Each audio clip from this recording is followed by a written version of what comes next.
Music can be heard like a heartbeat, as well as a close-up image of a woman's blue eye. The blackness creeps inwards toward the center, then disappears. A kaleidoscopic blue and green image settles into a bridge over the sea. Ren Omori and Jared Omori sit on the beach in black wetsuits. Ren asks Jared if he wants to go back to the water. He refuses and asks if she is going to be there forever, but gives up after Ren lures him with glasses and flippers. They both swim through clean water. Another kaleidoscopic image settles into a scene from a building window. Ren opens her eyes with a stream of black fluid dripping from his right eye. She is sitting on the floor, surrounded by empty plastic eyedroppers. The countdown clock shows that Other Life will go live in 6 days. The voiceover begins with Ren sitting in an interview with TDA, a drug administration. An interviewer commenting on her extraordinary academic record that had expired 4 years ago. Ren replied that it was due to an accident where her brother had almost drowned. The interviewer expresses his condolences, but Ren clarifies that his brother survived the incident. They find Other Life difficult to classify technology. Ren describes it not as a drug, but as a biological software that allows one to program new memories, indistinguishable from reality on a chemical level. Ren goes to meet her brother in the hospital. He is in a coma. She sets up a laptop and headband device to read his brain waves before she uses another eyedropper to drip black fluid into his eye. Then, Ren is on the train, where she rejects a call from her father Robert before arriving at the busy workstation. A co-worker, Byron, asks her to approve the approval in her queue. Back in her other life, Ren jumps off a plane and parachutes to the ground before waking up in a test room with Byron. The interview reveals that Ren's father has been vocal about the potential dangers of prolonged exposure to his technology. They fear that physical symptoms may include seizures and brain death. Ren confirms that there are risks, as any substance abuse can be risky. Ren describes her technique in a voiceover as she tests the hiking experience. She describes it as a script that the brain follows like any other memory, using pieces of the subconscious to create a perfect day. But she also says that there is no possibility of it lasting longer than this. Ren tests a snowboarding experience in which she climbs a snowy mountain before snowboarding, but the experience repeats, returning him to the cabin at the beginning of the day. She finds herself trapped as the setting warps and changes around her until Byron manages to get her out. By the time he did that, she had gone through 6 days inside the experience. She insists she can fix the code and they can still use it, as the snowboarding experience was going to be a big seller. At a sales meeting, Sam, co-founder of Other Life with Ren, presents the idea of Other Life to potential buyers. He talks about it as buyable free time in which one can experience full adventures before work or on their lunch break. Sam explains how Other Life was more than a simulation and could add years of experiences to one's life. He ends the presentation by asking customers what they want to do with their other life. When Ren arrives, Sam introduces her as his co-founder and asks her to explain some of the science behind the technology. After the meeting, Sam and Ren disagree about what the company needs to move forward. On her way out of the meeting, Ren encounters Danny, who was waiting for a date she had forgotten. She apologizes, but says she has to work. Back in the interviews, interviewers read aloud from the reports about how users might be different from reality. They explain how such an experience can seem isolated. Ren and Byron work late that night to debug the snowboarding experience. The countdown clock shows that Other Life will go live in about 5 days. Ren finds an error in the code and tests the new version without any problems. They continue to work late, and Byron asks about the number of tests done by Ren. She tells him 482, which he compares to living about 20 days in Other Life during a real day. Danny comes to give a report that Sam asked for on the long-term use of Other Life. Ren revealed that she didn't know about it because she reads it. She also asks Byron not to go near Sam behind his back. Byron feels that the recursive glitch he's getting may be the key to long-term simulations. He and Danny decide to go out for a drink, but Ren stays behind to work. She again runs swimming simulations with her brother and is again surrounded by empty droppers from her tests. She records the result of her 340th test and says it still needs more testing. Interviewers discuss the medical applications of Other Life for brain and memory disorders, as well as the potential ethical issues that it puts thought in people's heads. Ren insists that she has no other application in mind. Ren returns to her brother's bed to try Other Life on him again. His eye twitched and she feels hopeful. When a nurse arrives, she hides her technique and asks her about it. The nurse revealed that things like eye twitches happen sometimes. She leaves, goes home, and sees the data. Byron and Danny call her about what she is missing during her night, and she receives an email from her father about withdrawing her brother's life support. The next day, Ren goes to visit her father at the college campus where he teaches. They discuss Other Life, its ethics, progress, and how it can help his brother. Her father is worried about a mess, but she insists it's just bad code. He insists that depression, anxiety, and other mental conditions can also just code poorly, except that the brain is more complex than that. Ren accuses him of abandoning his brother and claims he needs a way out if he is conscious. Her father says he can unplug her brother without her consent and is only seeking her support. Ren goes to work angrily. She asks another colleague named Cass for help in getting her files out of the system. Sam and Byron notice that the nanite stock they're going through is much higher than her reported tests combined. They ask what simulation she's using, but she won't tell them, just saying it's still experimental. Byron leaves and she talks alone with Sam. He proposes the idea of using other life as a prison, to rehabilitate people and allow them to live their sentences in minutes. But Ren refuses and Sam gets angry, yelling at her for getting back to work on the actual product. She leaves and runs out to Danny. He tries to figure out what's wrong, but she doesn't want to talk about it. Instead, they both walk away and have sex. Later, Ren shows Danny the snowboarding experience. They talk about how everything, including memory, is a chemical. Danny talks about how he didn't expect the experience to feel so real. Then, as Ren checks on her phone,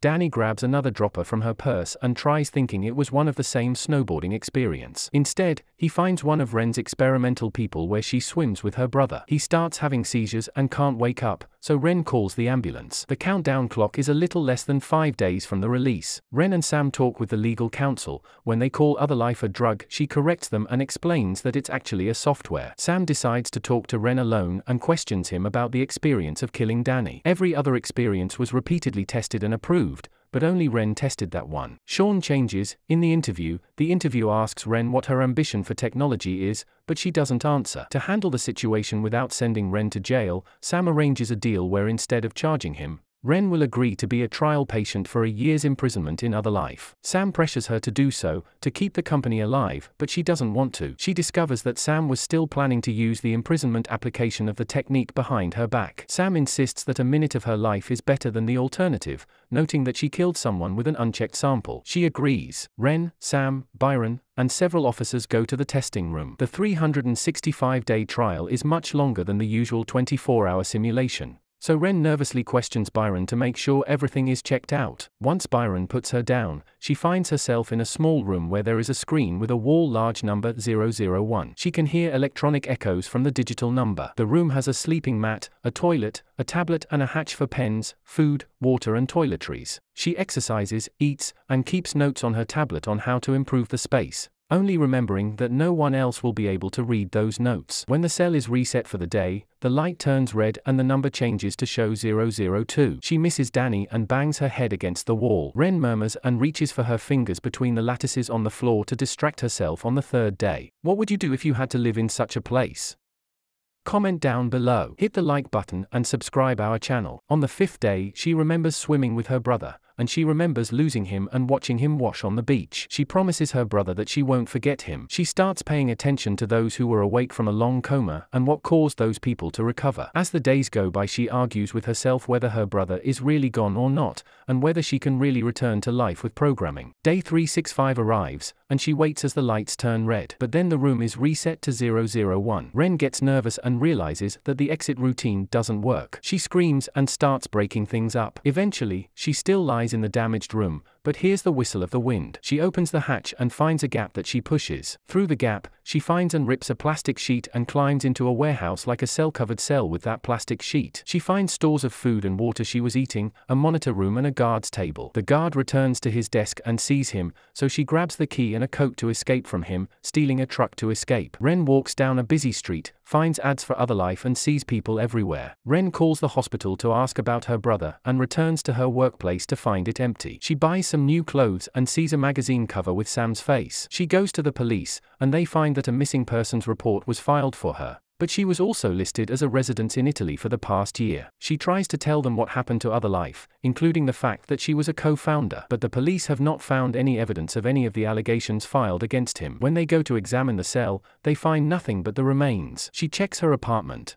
but someone else has been living there for the past year and the attendant at the front desk won't let her check her belongings. Meanwhile, Sam comes, promising that he had come as soon as he heard and wanted to take her somewhere safe. The attendant at the front desk doesn't let Sam into the building and Ren tries to avoid him. She eventually manages to get out without seeing Sam. Ren goes to find Cass for help, who lets her in and gives her something to eat. Cass revealed that other workers thought Ren had cashed out and left to go to Italy without saying goodbye. Ren also discovers that Danny is not dead and sees him again. Ren, Cass, and Danny gather at a restaurant where Danny talks about his experience in swimming simulations. where he thought he was drowning. He woke up in the hospital but was fine after a week of testing. The launch of Other Life also went well, with imprisonment being the backbone of the company with a few sentence proposals from the past decades or centuries. Ren decides she wants to get to the bottom of what happened. Danny tries to encourage her to run away or tell the media. Ren revealed that she registered her father's patent, which she refused to use with the hope of helping her brother. Using Cass's ID badge, Ren and Danny sneak into the Other Life building to look for Ren's data. They find Byron's office and Danny holds him back so Ren can use his terminal. She finds her hard drive and takes it back,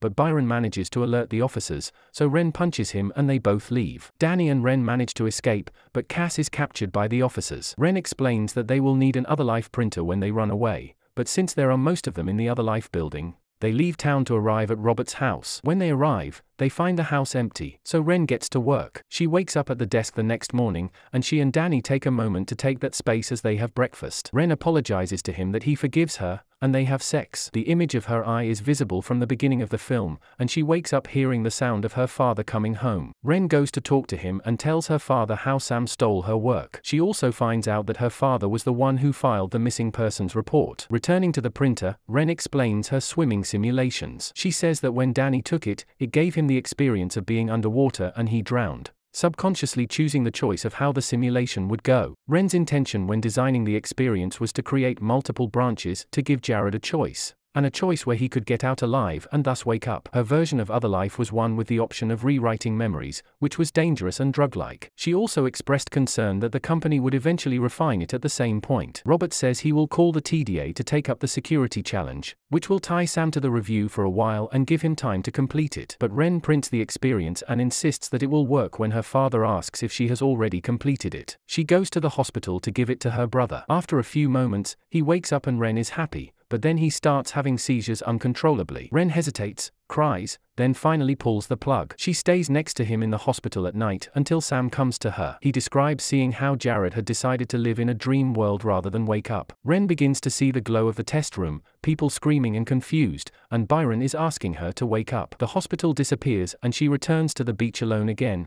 and realizes that she is still in her other life. She goes into the water and lets the waves fall on her. The water turns into kaleidoscope imagery with distorted sounds, eventually turning red. Ren wakes up in the testing room and punches Sam before trying to destroy the recording. She eventually calms down and sits down with tea as she thinks about her brother, and in the experience her conversation with her father and Danny. She answers the question of ambition in the interview that she wants to give people a special chance in a kind of life they wouldn't otherwise know. Interviewers approve programming for public consumption. Sam and Ren talk where she apologizes for punching him and tells him that she wants to withdraw from the company to focus on research and development. She would leave the company with Sam but keep the patent. This makes Sam angry, and he throws something off his desk after he leaves. Ren attends Danny's funeral where he is cremated, and talks to his father about Sam. She asks him to come to the hospital with her. Before Ren can get to the hospital, she gets a call from Sam. He tells her that he needs to see something in person, so that he goes back to the office and welcomes him by keeping things away. She finds Sam and Byron reviewing their experience. They realize that she had managed to get out of jail and got excited about it as a potentially interactive experience. But Ren refuses to help and tries to leave. Sam convinces her to sit down as he explains why she should help, but then he tries to force her back into the same experience. At first, Byron refuses to help until Sam tells her that the sooner she helps, the sooner Ren can come back to them. So Byron sets the experience. Ren finds herself back in prison, where she starts thinking her way through the days and she manages to wake up on her own. When she wakes up, she wipes the fluid from her cheek and forces Sam into the same experience. She and Byron see Sam go through the days until the system crashes, and they realize they have to wake him up or he might die. But Ren waits to do so until he goes through all 365 plus 1 days. Sam wakes up, and Ren and Byron leave him to sob in the chair. €30 it for today. If you like this video, then like, share, comment and subscribe our channel.